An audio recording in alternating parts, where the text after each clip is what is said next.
जब जब कोई नारी किसी काम को करती है तो सबसे पहले उसी के घर वालों को भरोसा नहीं होता और कहते हैं, क्या तुम कर पाओगी, या फिर क्या जरूरत है तुम्हें इन सब काम को करने की।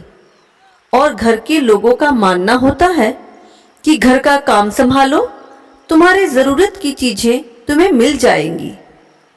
ऐसे हालात में कोई नारी अपने सपने को मारकर अपने परिवार के लिए अपनी इच्छाओं का गला दबा देती है। अगर हम अपने संस्कारों को जीवित रखते हुए समाज के लिए नारी को कंधा से कंधा मिलाकर चलने को प्रोत्साहित करें तो वो दिन दूर नहीं जब हमारा देश सोने की चिड़िया होगा। लेकिन नारी का सम्मान और नारी की अहमियत घर से ही शुरू होती है। जब घर में एक बच्चा जन्म लेता है तो देखता है कि घर में उसकी माता की कितनी अहमियत है, उन्हें कितना सम्मान मिलता है। नारी की महत्वता घर से शुरू होती है। क्या आपने कभी सोचा, हमारे समाज में नारी जब कुछ करना चाहती है तो उसे बहुत प्रेशर होता है, उसे हमेशा एक कदम ज्यादा चलना पड़ता है, सिर्फ ये प्रूव करने के लिए कि नारी भी काबिल है। और ये समस्या सिर्फ भारत में नहीं, पूरे विश्व में पितृसत्तात्मक है। नारी नेतृत्व की चर्चा घर घर में होनी चाहिए। घर में नारी की क्या इंपॉर्टेंस है? क्या आपके घर में नारी के डिसीजंस की अहमियत है? क्या आप अपने घर की नारी का नेतृत्व पसंद करते हैं? क्योंकि महिला के नेतृत्व की शुरुआत एक घर से होती है। बेटा पिता से सीखता है मां को रेस्पेक्ट करना और एक नारी का सम्मान करना।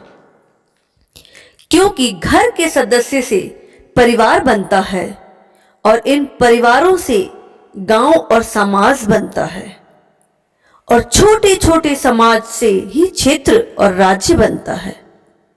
मिट्टी से जुड़े रहना जरूरी है, धूल बनकर उड़ना नहीं है। धूल और मिट्टी में यही फर्क है। धूल गंदगी का दूसरा नाम है, लेकिन मिट्टी हमें जन्म देती है, हमें भोजन देती है, और हमेशा अपनी मिट्टी का कर्ज तो चुकाना ही पड़ता है। हर इंसान को इतना काबिल जरूर बनाइए कि वो अपने पैरों पर खड़ा हो सके, वरना सारी जिंदगी डर में जीना पड़ता है। डर अलग होने का, डर अपने भविष्य का।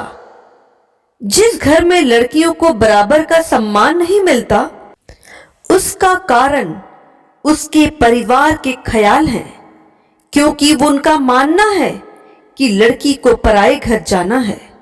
लेकिन जरा सोचिए, सारी जिंदगी उसे डर में जीना होगा, हर जुल्म सहना होगा, क्योंकि वो नारी अपने आगे के जिंदगी के लिए हमेशा अपने परिवार पर आश्रित है। अगर आप एक लड़की को शिक्षित करते हैं तो आप एक परिवार को शिक्षित करते हैं, क्योंकि नारी परिवार की धरोहर है। नारी का मान बढ़ाएं, नारी का सम्मान बढ़ाएं, और इंतजार करें मेरे अगले वीडियो का अगले रविवार।